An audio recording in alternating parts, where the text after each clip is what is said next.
The Mazda MX-5, the pinnacle of ultra-budget driving fun. There isn't much else out there that can give you quite the same feeling for the road. It's the little sports car for the people. Lightweight, cheap, efficient and reliable, they're a perfect candidate for motorsport, be it track days, autocross or something more. But of course, not everyone sees it that way. Some people are just, well, assholes. You see, check out what this car used to look like before we got our hands on it.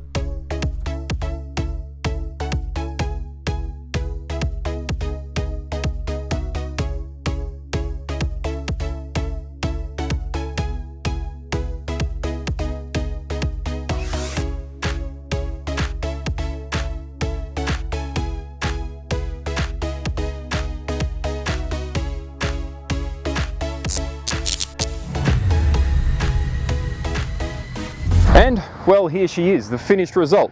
The rear quarters have been painted, the thing's all straight, and it's road registered. We can drive this thing to and from the track, enjoy it during the day, thrash it around, drive it home, super reliable, and we're really happy with how this thing's turned out. But let me show you some of the more little details that we did to this car. Exterior-wise, we're looking at a pretty much completely standard car. However, we've got some Advanti Storm in 15x7 wheels on a set of RE003 Bridgestone tyres. When we take this thing to the track, we run the Yokohama AD08 tyre. They're just a better tyre. This is an average tyre. Brake pad wise, I run Hawk HP Plus for this type of car.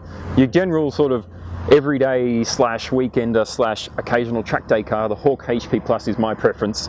If you wanted something a bit more serious, you might want to look at the Hawk Blue. If you want something a little less serious, maybe the Hawk HPS. Now moving under the bonnet, we've got our carbon fibre fancy pants intake. I don't know where that thing came from or what it is. It came with the car. It bolts straight to the original flappy door intake manifold airflow meter thing. It makes a lot of noise. It probably doesn't aid in performance all that much. Other than that, it's a pretty much standard 1.6. We've given it some silicone hoses for some reliability, and we've replaced pretty much every seal, gasket, and likewise on the engine for reliability purposes. I've also got a radiator cooling panel here available at BEAVISMotorsport.com, and I think that's pretty much it.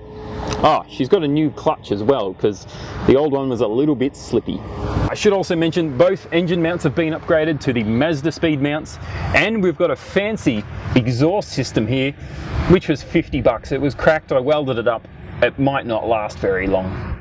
Moving into the interior, and we opted for this aftermarket steering wheel because, well, effectively the original one, which was an OEM Momo, was pretty much stuffed, so we just needed something. It's nothing special, just a $50 off-the-shelf item, but it does the job.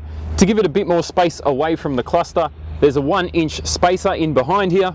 Really nice thing if you're doing track stuff and you're a bigger person or a taller person. It gets the wheel away from your knees, closer to your arms, gives you good leverage when going through corners.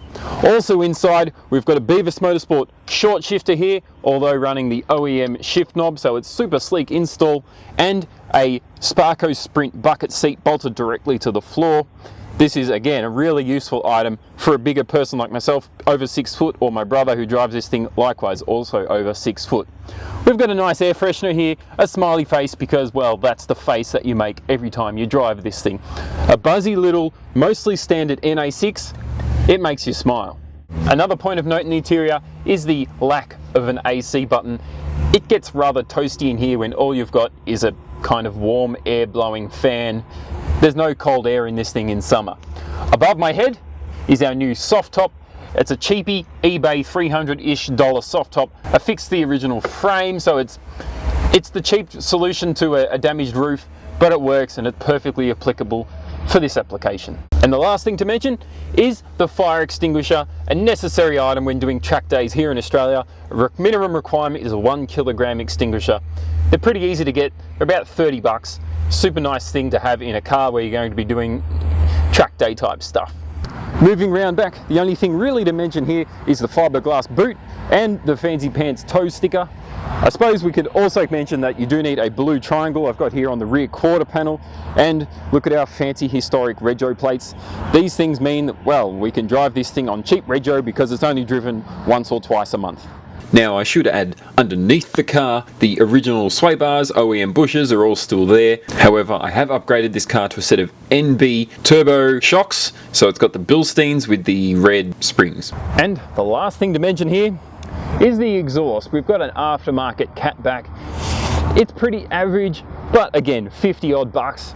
Throw the thing on the car, it's a cheap upgrade. And that's it for this build on our red NA6. As always, thank you very much for watching. If you haven't seen some of the other videos on how we got the car to this point, please go and check those out. I'll have a link in the description down below for the playlist. When we bought this thing, it was completely smashed by some dirty thieves. We've cleaned it up and got it back on the road. I'm really happy with how it's turned out. Now don't worry, we will have some more videos on this thing in the future when we take it to the track and pump out some lap times, but that'll be for the future. As always, thank you very much for watching, and we'll see you next time.